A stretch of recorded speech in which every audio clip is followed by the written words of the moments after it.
Premier spoke with the Prime Minister in just the last hour to discuss the issue of vaccination supply. Federal health officials said today that 14.5 million Canadians could be fully vaccinated by the end of June. But New Brunswick announced it may delay giving a second dose to low-risk vaccine recipients, a delay that could be up to 90 days. Let's get more information on that from Blaine Higgs. He's the Premier of New Brunswick, joining us from Fredericton. Hi, Premier Higgs. Good to see you as always.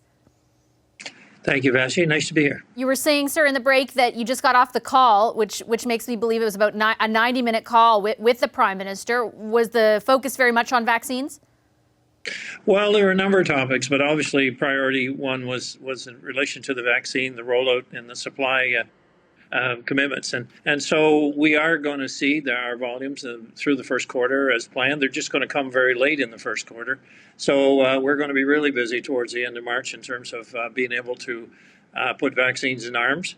But we do have the assurances that they will be here, so as scheduled and the numbers are scheduled. That gives us a little bit of room to expand the timelines, going from maybe 24 days to 42 days, and to put more people, I guess, vaccinate more people and do it sooner, and stretch it out a little bit in terms of the time between vaccines. How confident do you feel after that call about the supply of vaccines? Because we know that there was a lot of uncertainty over the past few weeks and premiers were worried about that uncertainty. Do you feel like there's more certainty now?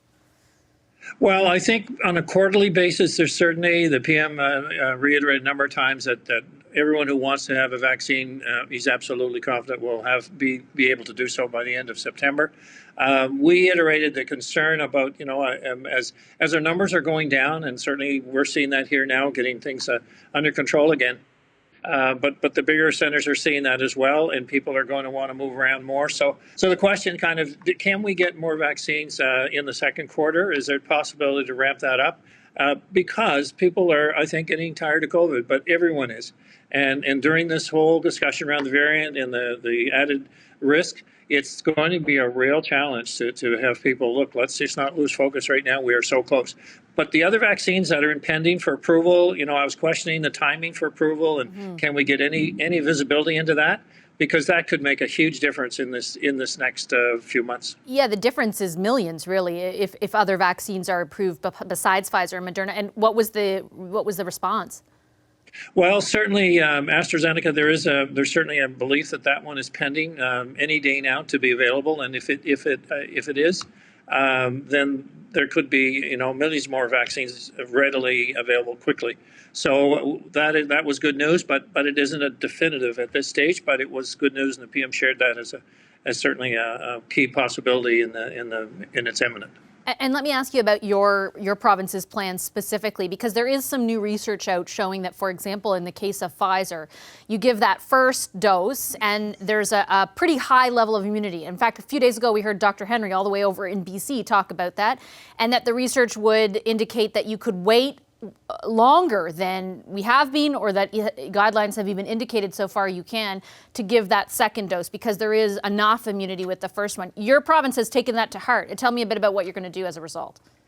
Well, we have, because we think with the certainty of supply over the next coming weeks and months or so, we feel that, okay, we can actually vaccinate more people and stretch it out as this the information would show that that's possible, and that'll allow us to have that the protection for more quicker, and that's the goal. And we're doing that and able to do that because we have some certainty around the supply, and the science would say that makes sense with the Pfizer vaccine particularly.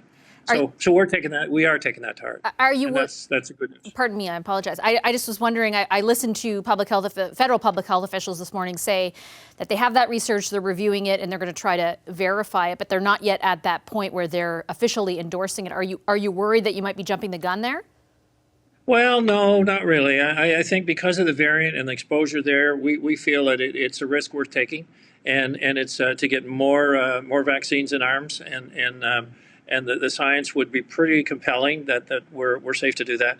So, it's all a balancing act. And having people stay in different grades of urgency where we're still in orange across the province, it's like, okay, how far can we go? And then where do we employ rapid testing more so we can get out and open up the province more. So, all of this in the next few months is very critical. I'm just counting that people don't lose patience. They don't lose hope.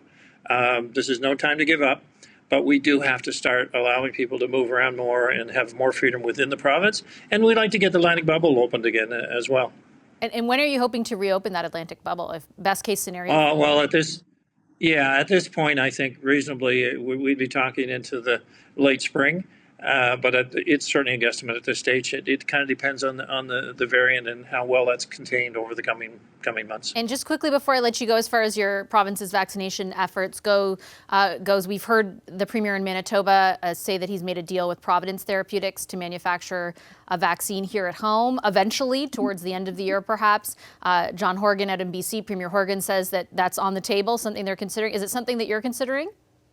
Yes, it is. And there is a cooperative effort between all the provinces in order to look at a domestic supply of vaccines and have that readily available. I think we've learned from COVID, there's a number of things we want to have domestic capabilities in, and that's one of them. So there is a cooperative effort between provinces and with the federal government to look at domestic supply. And certainly, yes, I made it very well known that I'm in for the province that is able to produce and get up and running the quickest. And we need to analyze that effectively and not be competing with each other, but nationally finding a solution that benefits all. Okay, Premier, I'll leave it there. Appreciate your time as always. Thank you. Hi, I'm Vashi Capellos, host of Power in Politics. See more of our show by subscribing to the CBC News channel or click the link for another video.